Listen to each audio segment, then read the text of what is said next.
nos vamos a enfocar en temas generales, y vamos a empezar justamente con que podría ser el 2023 el año de la recesión. La recesión son trimestres consecutivos con crecimientos económicos negativos, así es que vamos a ver un especial que hizo La Voz de América que tiene que ver con si el 2023 va a ser un año de afectación en los Estados Unidos en términos de recesión y en términos también de inflación que nos está afectando al mundo entero.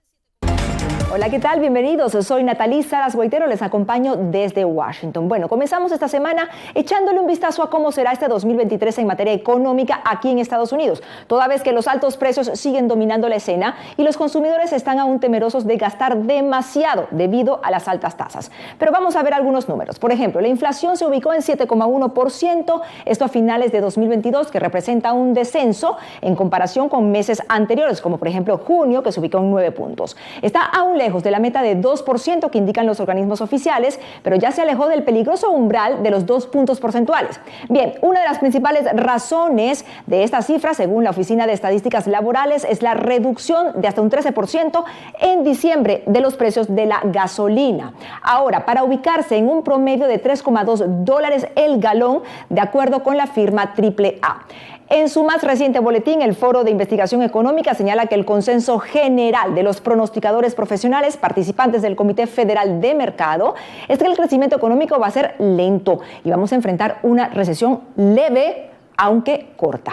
Pero para entender un poco más qué es lo que pasa, está Belén Mora con nosotros. Belén, bienvenida. Hola, Nathalie. ¿Cuáles son estos principales indicadores de la economía de Estados Unidos este año? Hola, Nathalie. Precisamente el Departamento de Trabajo ha presentado el informe de trabajo de diciembre del año pasado y registra unos 200.000 nuevos puestos de trabajo generados durante el año pasado. Para los analistas y para la Casa Blanca, esta es una señal de la fortaleza económica de Estados Unidos. Esto a pesar de que la Reserva Federal se ha mantenido elevando los registros o las tasas de interés, los tipos de interés. Pero los analistas advierten que tanto el aumento de precios como el aumento de las tasas de interés continuará durante 2023. Los precios seguirán en aumento en Estados Unidos este 2023. No se equivoquen, los precios aún son demasiado altos. Tenemos mucho más trabajo por hacer, pero las cosas están mejorando y van en la dirección correcta. Analistas estiman que este año la Reserva Federal seguirá ajustando las tasas de interés para frenar la inflación que ha erosionado las ganancias de los trabajadores. Y uno de los problemas básicos es que los salarios no están aumentando igual y entonces se están rezagando los salarios a más o menos un promedio de 5%. Entonces, las personas tienen dificultades cuando van al mercado, cuando ponen gasolina. Para los expertos, la pregunta ahora radica en qué tanto el Banco Central de Estados Unidos puede ajustar los tipos de interés sin lesionar el empleo, indicador que se ha mantenido estable en 2022, lo que para algunos es señal de la solidez económica de Estados Unidos. La Reserva Federal va a seguir tratando de frenar la economía. El punto es que hasta ahora lo ha hecho sin lesionar el empleo, porque el empleo sigue aumentando a pesar de las medidas restrictivas. Pero las perspectivas económicas para Estados Unidos no son muy alentadoras. El Banco Mundial estima un crecimiento económico de 0,5% para Estados Unidos en 2023. Esta cifra es 1,9% más baja que el pronóstico anterior y sería el desempeño más deficiente de la economía nacional, aparte de las recesiones oficiales desde por lo menos 1970, así que es una situación bastante precaria para Estados Unidos. Situación que agita los temores de una recesión económica. De hecho, hace 6 meses el organismo estimaba un crecimiento global de 3%, pero debido a los últimos acontecimientos como la pandemia aún activa y la guerra en Europa, el margen de crecimiento bajó a 1,7 puntos porcentuales. Así que no creo que nadie sepa si vamos a tener una recesión o no, y si la tenemos, ya sea profunda o no, simplemente no sabemos. Recesión cuyas consecuencias podrían extenderse más allá de las fronteras de Estados Unidos. El reporte del Banco Mundial sobre perspectivas económicas mundiales proyecta un crecimiento modesto de 1,3% para América Latina en 2023, motivado principalmente por la desaceleración en economías avanzadas como en Estados Unidos y China. Se pronostican condiciones financieras un poco más complejas, incluso con un comercio menos activo, precios más bajos en diversos productos, particularmente en metales, y también bajarán las remesas, lo cual afectará a numerosos países en la región. Y con la alta dependencia económica de América Latina hacia las economías avanzadas, algunos países de la región sufrirán las consecuencias de esta desaceleración. Si las economías de América Latina no crecen, lo que pasa es que la pobreza aumenta. Y ese es uno de los problemas que tiene la política económica de América Latina, que el principal problema es proteger estos sectores que son muy vulnerables a situaciones como las que estamos viviendo. Ahora, Belén, el presidente Joe Biden comenzó el año tendiendo puentes con México, realizando su primera visita oficial a ese país. ¿Cómo podría impactar el encuentro Biden-López Obrador en materia migratoria y económica, tomando también en cuenta el Telecán? Precisamente en esa relación de interdependencia de la que hablan los expertos, México es el principal socio comercial de Estados Unidos en América Latina. Es por eso que resulta importante generar acuerdos en materia industrial, comercial y financiera entre Estados Unidos y México para hacer frente a los desafíos económicos que plantea el 2023. En este sentido, el presidente Biden firmó acuerdos esta semana con sus homólogos de Canadá y México para promover, entre otras cosas, el desarrollo industrial en esta región, principalmente en dos aspectos que han sido muy sensibles durante el año pasado: la producción de semiconductores y también, mirando a un futuro, la producción de baterías para vehículos eléctricos, además de la generación de empleos en América del Norte, Natalia. Gracias, Belén. Un tema que definitivamente vamos a seguir monitoreando. Bueno, si bien los altos precios siguen dominando este inicio de año, Nueva York, la conocida ciudad de los rascacielos, intenta promover el turismo con programas de descuentos y ofertas que prometen calentar un poco los presupuestos a pesar de las frías temperaturas. El gobierno de la ciudad se ha unido a cerca de 1,000 negocios entre restaurantes, hoteles y lugares de recreación. Esto para animar a visitar la ciudad. Ronen Swartz nos cuenta cómo la gente disfruta en esta época de la magia que nunca duerme. Nueva York deja atrás las luces navideñas y exhibe días grises de invierno con el encanto que solo la Gran Manzana puede dar. Rebajas de más de 30%, descuentos para grupos y familias y facilidades de acceso a eventos son algunas de las ofertas que promueve el gobierno local en el plan Escapada de Invierno, que busca atraer a los turistas ofreciendo precios cómodos, no muy frecuentes en esta temporada. Es muy importante destacar que este es quizás el mes más económico, el mes más favorable para viajar a la ciudad de Nueva York, especialmente para las personas que nos visitan desde otros estados en los Estados Unidos o personas que vienen desde otros países en América Latina. NYC & Company es una empresa de mercadeo local que promueve el turismo y oportunidades de negocio en la ciudad. Con la experiencia de más de 20 años y el apego propio del orgullo que les da ser neoyorquinos de nacimiento, cada año unen fuerzas con cientos de restaurantes y hoteles para buscar los mejores descuentos que llamen la atención de todo tipo de presupuestos.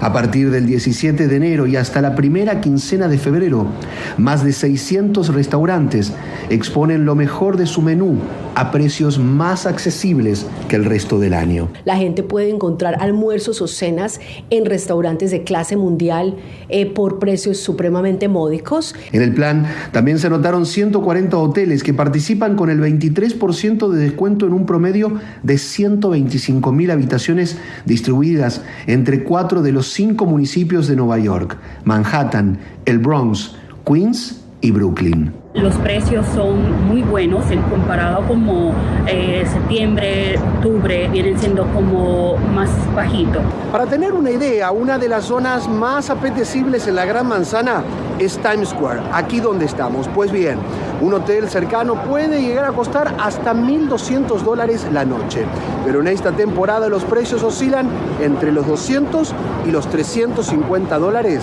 la noche. Una de las ventajas por la que nosotros recomendamos que vengan durante esta época es obviamente están economizando muchísimo más, pero también con los precios para ir de tiendas. Y a los descuentos en alojamiento y comidas se suman más de una docena de espectáculos de Broadway que exhiben rebajas de hasta un 50% en sus tickets. A comprar ropa, accesorios y todo, por época para comprar cosas aquí en las tiendas. Todo está abajo del precio. De acuerdo con cifras del gobierno de la ciudad, un total de 56 millones de personas visitaron Nueva York durante el 2022, generando ganancias de 60.000 millones de dólares. Una cantidad que aspiran a superar este año con ofertas que suenan tan provocativas que no haya gusto ni bolsillo que se resista. Ronen Suárez, Voz de América, Nueva York. Pero bueno, mientras esto pasa en Estados Unidos, hay otros países en América Latina que realmente son muy interesantes. Venezuela es uno de ellos. Los especialistas coinciden en que Venezuela tendrá un crecimiento económico importante este año, pero ojo, porque el crecimiento económico no va acompañado, para desgracia de los venezolanos, de la salida a la pobreza de la mayoría de su población, que lamentablemente sigue con escasos recursos y apenitas para hacerse con los bienes básicos. 2023 comienza en Venezuela con viejas deudas, pero las mismas promesas. En el terreno político, la oposición irá a elecciones primarias fijadas para mediados de este año. Unas primarias en las que se busca no solo elegir al candidato único que pueda enfrentar al actual mandatario Nicolás Maduro en las presidenciales del año que viene, sino también recomponer el fragmentado liderazgo opositor que ha pasado por un maremoto de críticas y por la pérdida del apoyo popular. Por estas razones, la oposición no la tendrá fácil. ¡Viva la democracia! Expertos coinciden en que, a pesar de que la popularidad de Nicolás Maduro sigue siendo baja y su aprobación en las encuestas no supera los 20 puntos porcentuales, ningún líder opositor individualmente tiene el suficiente respaldo. Incluso no hay opositor que por sí solo supere el 20% del apoyo. En esas primarias, las cifras de las encuestadoras venezolanas indican que entre un 14 y un 25% de los electores están dispuestos a votar. Y según especialistas, ese porcentaje no está mal, pero todavía está por definirse si los millones de venezolanos que viven en el exterior podrán participar o no en esa consulta interna. En el ámbito económico, ponerle freno al vertiginoso aumento de los precios es el principal clamor de la ciudadanía. En 2022, la inflación de Venezuela siguió siendo la más alta del mundo, según el Fondo Monetario Internacional. Y no parece ser distinto para 2023. Para dar un ejemplo sencillo, lo que el año pasado costaba $100, este año pasará a costar $150, según proyecciones de la firma Ecoanalítica. En el ámbito social, otras barreras a superar serán la desigualdad y la pobreza. Venezuela es el país más desigual del mundo, según la encuesta de condiciones de vida presentada por la Universidad Católica Andrés Bello, comparable solo con naciones como Namibia, Mozambique y Angola. En Venezuela, los más ricos ganan 70 veces más que los pobres. Sin embargo, por primera vez en 7 años, disminuyeron los niveles de pobreza multidimensional, es decir, aquella que se mide por ingresos, acceso a la salud, a la educación y a los servicios. Pasó de 65% en 2021 a 50% en 2022, de acuerdo con la encuesta de condiciones de vida de la Universidad Católica Andrés Bello. Y aunque pareciera una buena noticia, pues superar los actuales niveles de pobreza será tarea de atleta olímpico, de acuerdo con expertos. ¿Por qué? Porque en Venezuela aún no hay políticas públicas y tenemos los peores salarios del continente. Además de eso, 1/3 de la población permanece en inseguridad alimentaria, según Naciones Unidas. Pero veamos cuál creen los venezolanos que es la principal tarea para este año que apenas comienza. Oye, vale, el problema económico está fuerte aquí en Venezuela. En verdad nos afecta esta inflación que es tan alta que el dinero no te rinde. Así te mandan remesas, si tú te vayas al país, regrese. Se necesita más empleo, más apertura de la empresa, ¿no? Que no haya hambre, porque lamentablemente es muy triste ver las estadísticas de las Naciones Unidas, un país tan maravilloso como este, que aparezca abajo de Haití con hambre. Oye, me gustaría conocer algún tipo de alternativa política honesta, realmente, más allá de la que todo el mundo piensa que debería suceder. Y sumado al ámbito político y a las carencias económicas, hay algo que ni los más ricos ni los más pobres tienen garantizado en Venezuela: acceso al agua corriente y electricidad. En este país, desde los que viven en barrios pobres hasta los que residen en zonas clase media o alta, han tenido que instalar tanques en sus casas para almacenar agua y así poder asearse cuando se suspende el servicio. Y si hablamos de energía eléctrica, en 2022, El Comité de Afectados por los Apagones reportó 167,000 cortes de luz en todo el país. Y esa cifra es así de increíble porque hay regiones en Venezuela en las que la luz se va varias veces en un mismo día y otras donde la electricidad puede pasar semanas sin regresar o incluso meses. Y así recibe Venezuela este 2023, una fotografía en el ámbito político, económico y social del que sigue siendo el país con las reservas más grandes de petróleo del mundo. Adriana Núñez Rabascal, Voz de América, Caracas, Venezuela. Bueno, y la región de las Américas y el Caribe tendrá un crecimiento pequeño, apenas de 1.3%, esto según la CEPAL, siendo el pronóstico de crecimiento positivo para las economías de Venezuela, República Dominicana y Panamá. Estas serían las que van a crecer en estos puntos porcentuales, mientras que el extremo contrario, Haití y Chile, que van a experimentar contracción económica de acuerdo con la CEPAL. Otras dos potencias que son referencia mundial, Brasil y México, que en esta oportunidad tendrán un crecimiento estimado de 0,9 y 1.1% respectivamente. Recientemente se instaló el nuevo Congreso en los Estados Unidos y tiene elementos curiosos. Esa es nuestra Asamblea Legislativa. Y bueno, realmente es un Congreso único, una asamblea única en Estados Unidos, esta que ha entrado recientemente a regir, y vamos a ver justamente estos temas. Y el nuevo Congreso de Estados Unidos, el Congreso número 118, se instaló oficialmente recientemente en enero. Un parlamento con una mayoría republicana en la Cámara de Representantes y una mayoría demócrata en el Senado. Inicia labores este año 2023 y va a terminar en enero de 2025, justo al final del mandato del presidente Joe Biden. Ahora, más allá de los detalles de nuevos legisladores y la agenda inicial, Carolina Valladares nos comenta algunas curiosidades del detrás de cámara de esta posesión. Hace apenas unos días, el pasado 3 de enero, el nuevo Congreso de los Estados Unidos tomó posesión, 435 representantes y 100 senadores. Solamente en la Cámara Baja hay 73 nuevos representantes conocidos como novatos. Y si bien todos ustedes conocen este edificio, el Capitolio, es aquí donde vienen a votar, pero no desde donde trabajan.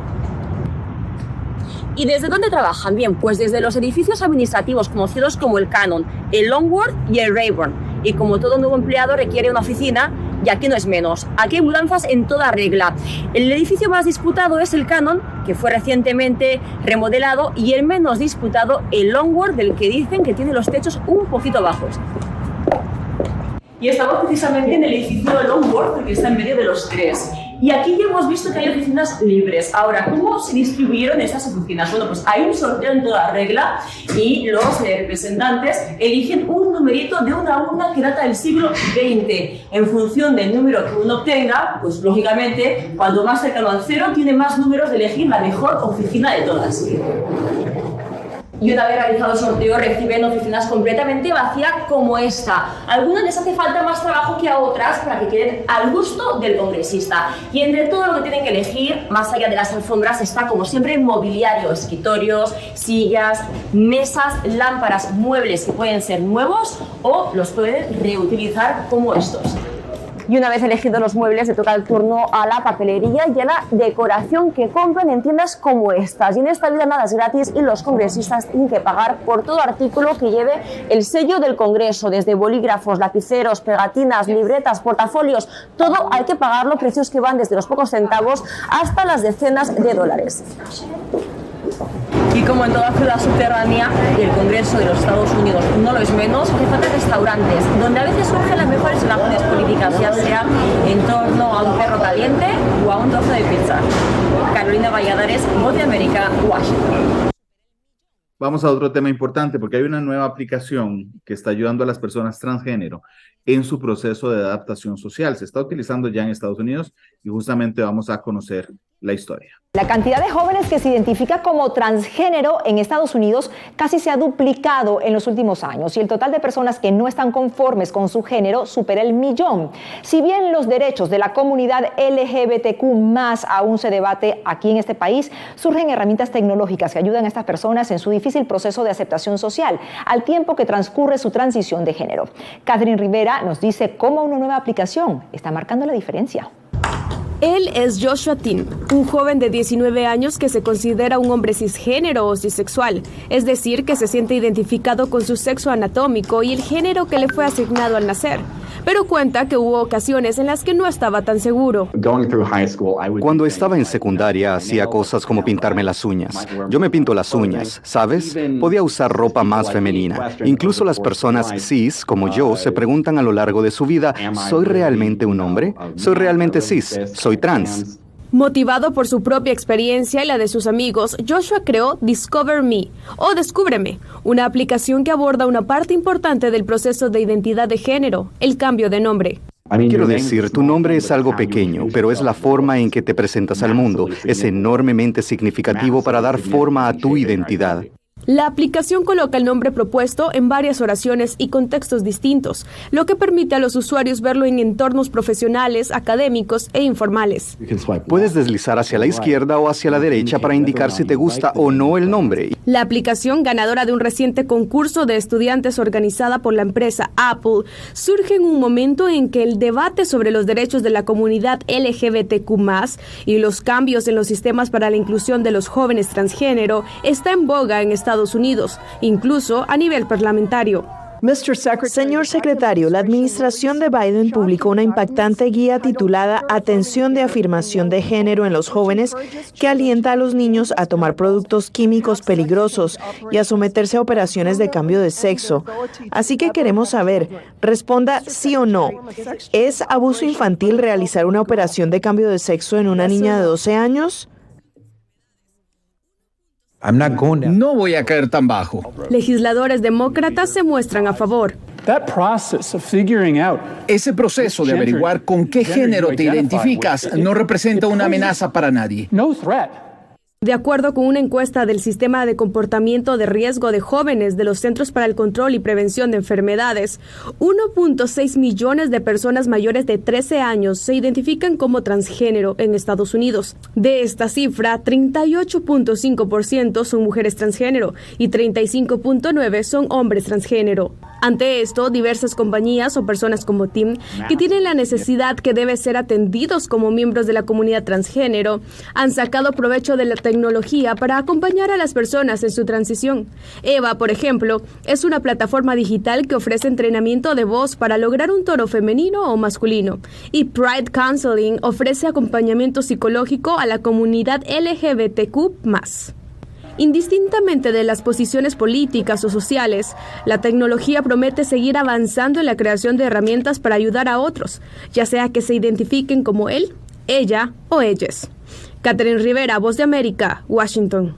Hacemos una breve pausa, regresamos a Matices con el análisis de la Cumbre de América del Norte. Los presidentes de Estados Unidos, de Canadá y de México se reunieron. Es muy importante, tiene muchísimo que ver con lo que pasa en Centroamérica y en Costa Rica, así es que regresamos con el análisis. Muchísimas gracias por estar con nosotros en Matices. Vamos a una pausa y volvemos.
Gracias por acompañarnos en Matices. Hoy tenemos un programa especial, estamos analizando temas internacionales importantes y les contaba antes de la pausa que vamos a analizar el tema de la reunión que hicieron los presidentes de México, Estados Unidos y Canadá recientemente en México, una cumbre muy cubierta, que realmente a Costa Rica llegan poco secos, pero que es muy importante lo que pasa en estas reuniones para definir lo que pasa en Centroamérica. Les voy a poner un ejemplo.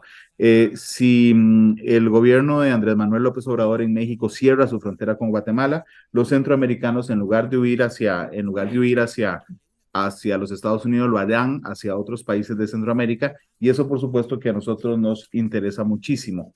Así es que vamos a hacer el análisis hoy de este tema, un análisis que hicieron los compañeros de La Voz de América. Así es que, bueno, el tema migratorio indudablemente fue el más viable, porque la región enfrenta retos en comercio también, en lucha contra las drogas, que tiene que ver con nosotros, y también con seguridad.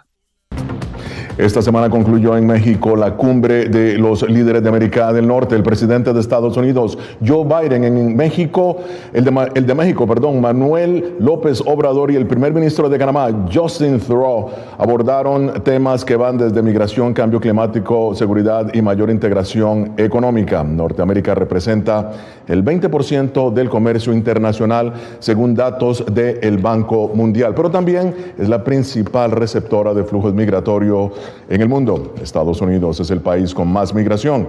En el 2020 había en esa nación 50 millones de migrantes, de acuerdo con Naciones Unidas.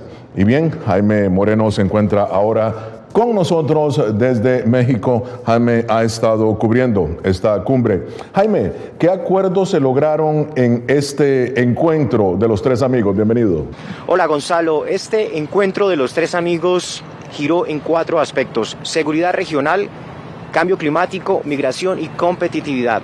Este último de competitividad, ¿en qué se traduce? Se traduce en avanzar hacia el desprendimiento de las cadenas de suministro de Asia, específicamente de China. Es decir, empezar a producir todo lo que se viene, importando desde Asia y desde China, como un objetivo de seguridad nacional prácticamente para los tres países. Mucho más en momentos de tensiones en que tiene Estados Unidos con China. No se quiere seguir dependiendo más de este mercado, y específicamente en 2 sectores.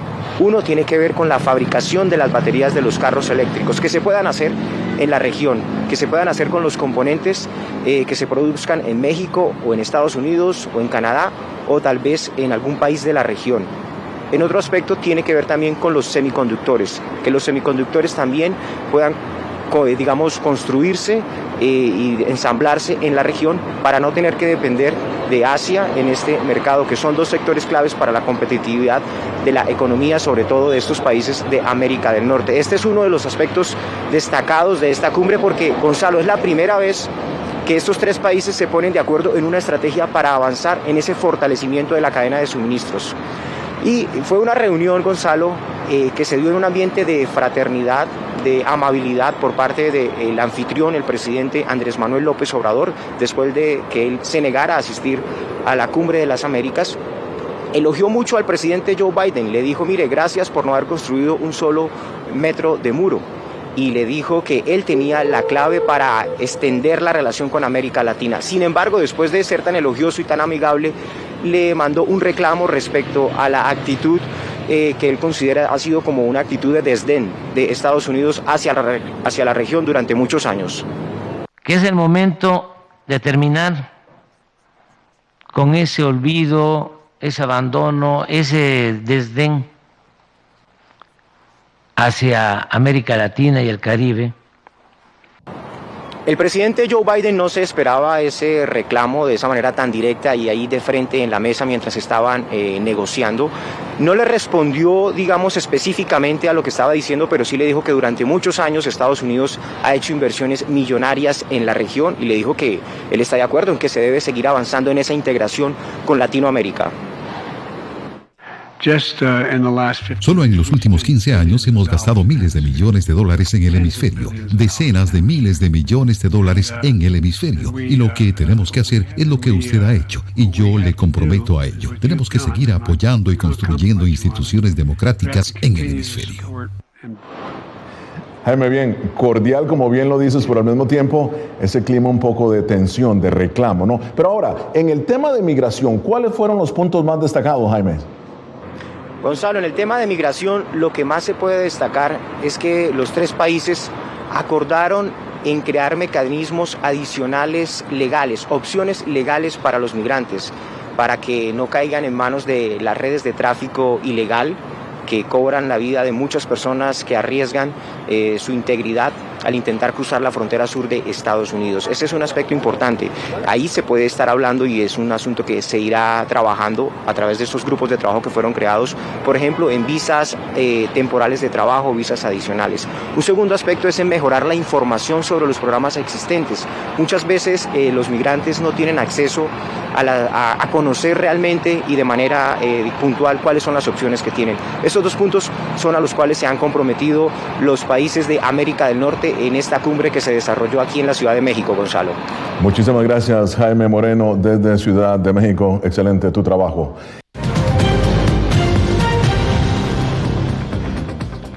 Y bien, continuamos en Foro de la Voz de América. 6 pilares dominaron la cumbre de líderes de América del Norte: diversidad e inclusión, medio ambiente, competitividad, migración y desarrollo, salud y seguridad. Para analizar los resultados de la cumbre y su impacto, tanto en América del Norte como en el resto del hemisferio, me acompaña Lila Abed, directora adjunta del Instituto México del Centro Woodrow Wilson aquí en Washington. Lila fue asesora del Comité de Relaciones Exteriores de la Cámara de Diputados de México y se desempeñó también como directora de Cooperación Internacional de la Secretaría de Justicia de ese país. También me acompaña, y es un placer verlo nuevamente, el doctor Craig Deer, profesor de la Universidad Nacional de Defensa de Estados Unidos, es directivo de Seguridad Nacional de la Casa Blanca. El doctor Deer también fue profesor en la Academia Militar de West Point y laboró en el Departamento de Asuntos Interamericanos en la oficina del secretario de Defensa aquí en Estados Unidos. Muy bien, bienvenidos ambos. Lila, empiezo contigo. El presidente López Obrador abogó para que Estados Unidos abandone lo que llamó, y ya lo escuchaste, el desdén por América Latina. Como anfitrión, ¿a qué le apuntó entonces López Obrador en esta cumbre? Bienvenida. Primero que nada, Gonzalo, muchas gracias por la invitación a tu programa. Un saludo muy cordial al doctor Deer. Pues mira, lo que vimos es una relación bilateral entre mandatarios que hasta cierto punto ha tenido que ser forzosa. Si bien vimos una calidez humana entre ambos líderes, en realidad cuando se sentaron a platicar los temas, ¿no?, fundamentales que abarca la relación bilateral entre México y Estados Unidos, vimos diferencias profundas en cuanto a la visión y la ideología de ambos mandatarios. Ya vimos aquí en tu programa el rechazo que le hace el mandatario mexicano a su homólogo estadounidense por el abandono, el desdén de la Casa Blanca hacia el hemisferio occidental. Y es un mensaje que el presidente López Obrador utiliza mucho más para su base electoral al interior de su país, pero también para mandar una señal muy importante a sus aliados en América Latina de que México se posiciona como un líder, ¿no?, de la región y que está dispuesto a enfrentar a Estados Unidos, su primer socio comercial, como igual, como un par. Ahora, creo que el presidente Biden le contestó de una manera muy diplomática, pero también muy fuerte. Le recordó al presidente López Obrador que Estados Unidos no solamente se puede enfocar en la región de América Latina, que Estados Unidos es una potencia mundial, que tiene focos rojos y amenazas inminentes a nivel internacional que tiene que atender de manera inmediata. Y para la Casa Blanca siempre ha sido muy complicado establecer una política para América Latina, porque por un lado lo critican por intervenir en los asuntos internos de los países, pero cuando no hacen lo suficiente es abandono, ¿no? Entonces también creo que es una muestra de lo difícil de la relación, no solamente entre México y Estados Unidos, aunque son socios y tienen una gama de temas muy importantes por tratar, pero también vemos, ¿no?, la dificultad de establecer una agenda con la región. Claro. Ahora, Craig, bienvenido. Uno de los puntos fundamentales fue la seguridad regional en la lucha contra el crimen organizado. Según el propio Departamento de Justicia de Estados Unidos, hay regiones enteras, ¿no?, dominadas, bueno, en tus libros también tú lo dices, por cárteles en México. ¿Qué aspectos se van a ajustar en asuntos de seguridad, en tu opinión? Bueno, la gran pregunta. Concuerdo completamente con el análisis de Lila. Y sin embargo, tú bien lo mencionaste, en la lista de los 6 pilares en el comunicado conjunto de la declaración, desde mi punto de vista estaba completamente a la inversa. Empezaron con diversidad, equidad e inclusión y terminaron con seguridad. A mi juicio, el tema más importante para que todo lo demás funcione es la cuestión de seguridad. Y francamente, durante el sexenio de López Obrador no ha puesto mucho énfasis en la cuestión de seguridad. Así que el desafío para la administración de Biden es que no puede presionar mucho, porque francamente la administración de Biden necesita la cooperación de México, en cierto sentido, más de que México, o por lo menos la presidencia de López Obrador, necesite a los Estados Unidos en el tema de seguridad, por lo menos en términos de política doméstica. Claro. Así que para mí falta mucho para hacer. Ahora, escuchemos lo que dijo a La Voz de América la portavoz del Departamento de Estado, Cristina Rosales, sobre el tema de visas laborales. También parte de la conversación ayer entre el presidente Biden y el presidente López Obrador, queriendo ver cómo podemos mejorar ese flujo laboral, movimiento de trabajadores, no solamente por parte de México, sino también de Centroamérica, para que puedan venir a Estados Unidos a trabajar y tener esa movilidad. Bien, Lila, como lo dijo el doctor Craig, el tema de seguridad muy importante, pero el de migración también. ¿En qué sectores productivos se podría ver un aumento en la movilidad laboral a través de más visas temporales de trabajo, en tu opinión? Pues creo que el anuncio que se dio en el comunicado de la Casa Blanca de este nuevo proyecto de movilidad estudiantil para América del Norte, que se remonta a un proyecto que inició bajo la administración del expresidente Barack Obama, que se conoce como 100,000 Strong, yo creo que va a permitir que talento de los tres países pueda fluir por la región, debido a que Estados Unidos y Canadá tienen un déficit de la fuerza laboral. Me parece que esto va a ser sumamente importante. Ahora, en cuestiones migratorias, vimos un paquete de medidas migratorias en realidad más coercitivas que optimistas por parte del presidente Joe Biden en la antesala de la cumbre de los líderes de América del Norte. Y aunque se van a abrir nuevos caminos legales para que distintos migrantes, particularmente de 4 países, Nicaragua, Venezuela, Haití y Cuba, puedan ingresar a Estados Unidos, también ahí hay un foco rojo para México. Hasta 30,000 migrantes por mes pueden ser devueltos a territorio mexicano si es que ingresan de manera ilegal. Así que todavía hay muchos desafíos por delante, aunque se están abriendo nuevas vías para ingresar a Estados Unidos. Claro. Ahora, Craig, déjame retomar lo que has dicho y fue que el presidente Biden habló de lo que calificó la plaga del fentanilo. Ahora, esta plaga, según él, mata cerca de 72,000 estadounidenses por sobredosis lo ha matado entre abril de 2021 y el 22. Ahora, ¿por qué tú crees que ha sido tan complejo detener el tráfico de fentanilo en la frontera entre México y Estados Unidos? Bueno, es una situación bastante compleja, no es una respuesta sencilla, pero en parte tiene que ver con la política de Biden y su administración de tener una frontera más abierta. Aunque lo nieguen, la realidad es que han tenido una política mucho más abierta para la migración y la entrada de personas, lo cual facilita la entrada de entidades ilícitas, ya sean drogas, personas, armas, etc. Así que es interesante y a mi juicio se debe a la presión doméstica e interna estadounidense que vimos durante las elecciones en noviembre, que Biden y su administración ahora sí están empezando a prestar más atención en la frontera, pero es sumamente complicada la cuestión. Continuamos con Foro de La Voz de América. Craig, los mandatarios de Norteamérica se comprometieron a la conformación de cadenas de suministro regionales más sólidas y la promoción de inversiones como los semiconductores y las baterías de vehículos eléctricos. ¿Qué importancia, en tu opinión, tiene este acuerdo desde el punto de vista comercial y de seguridad? Bueno, desde un punto de vista comercial es importantísimo. Me parece que un factor que no mencionó su reportero es otro tema que podría ser el tema de cuestiones farmacéuticas. Una dependencia estadounidense de China que estaba fuera de lugar, en mi opinión, que también se puede agregar a esa lista de cosas. me parece que es una oportunidad enorme para los 3 países de realmente fortalecer esas cadenas de suministro y así fortalecerían a los 3 países en cuestiones económicas, lo cual también se convierte en una cuestión de seguridad nacional de manera indirecta.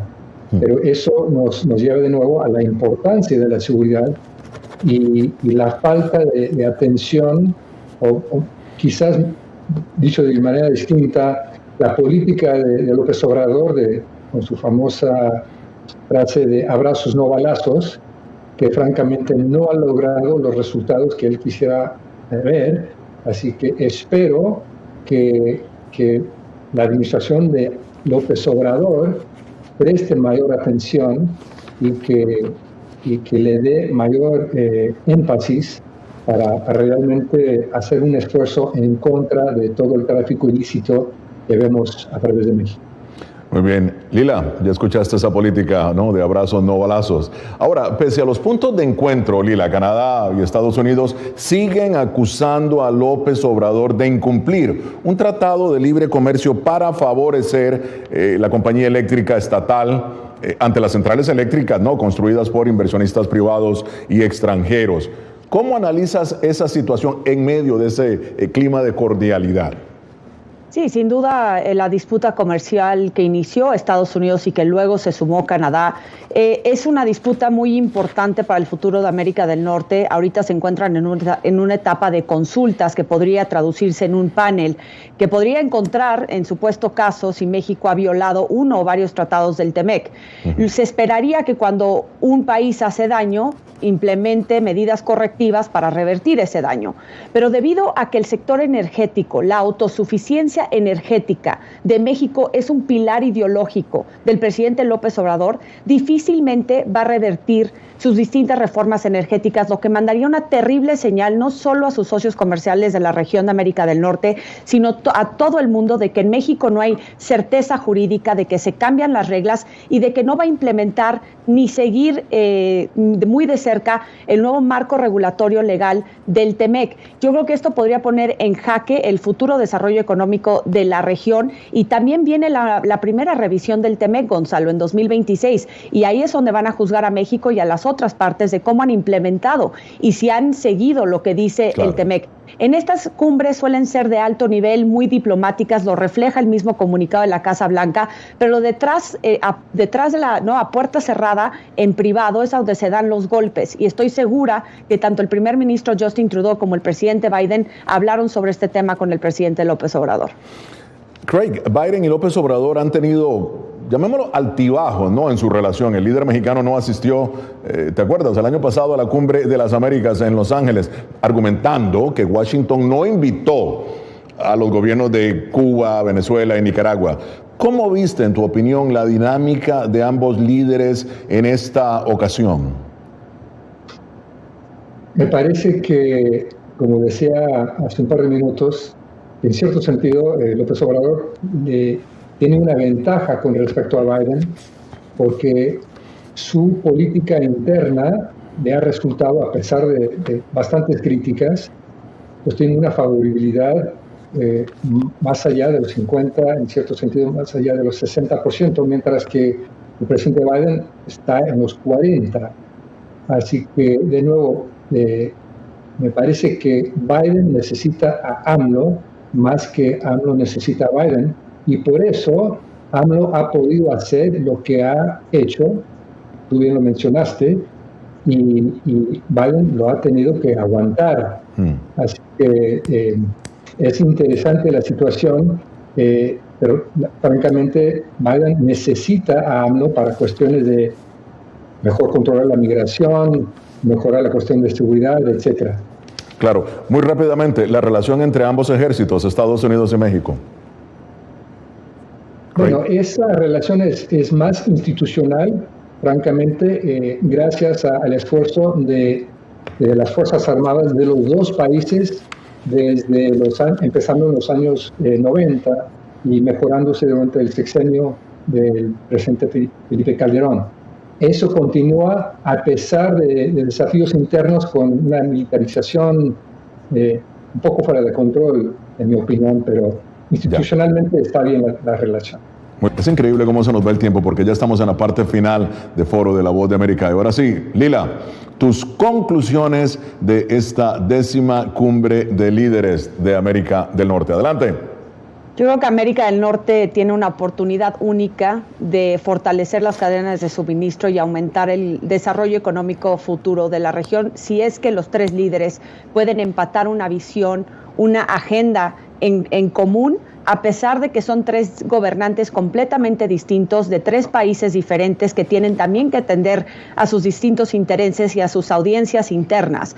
Dicho esto, creo que, como bien lo dijo el doctor Deere, si no se arreglan y se solucionan el tema migratorio, el tema de seguridad, el tema de salud, el tema de cambio climático, difícilmente van a poder avanzar económicamente en la región. Entonces, a pesar de todas las acciones concretas que reveló el comunicado tras esta cumbre, falta ver si realmente se van a implementar y si van a rendir resultados para el próximo año cuando se reúnan de nuevo en Canadá, Gonzalo. Muy bien, doctor Deere, sus conclusiones. Concuerdo plenamente con el análisis de Lila.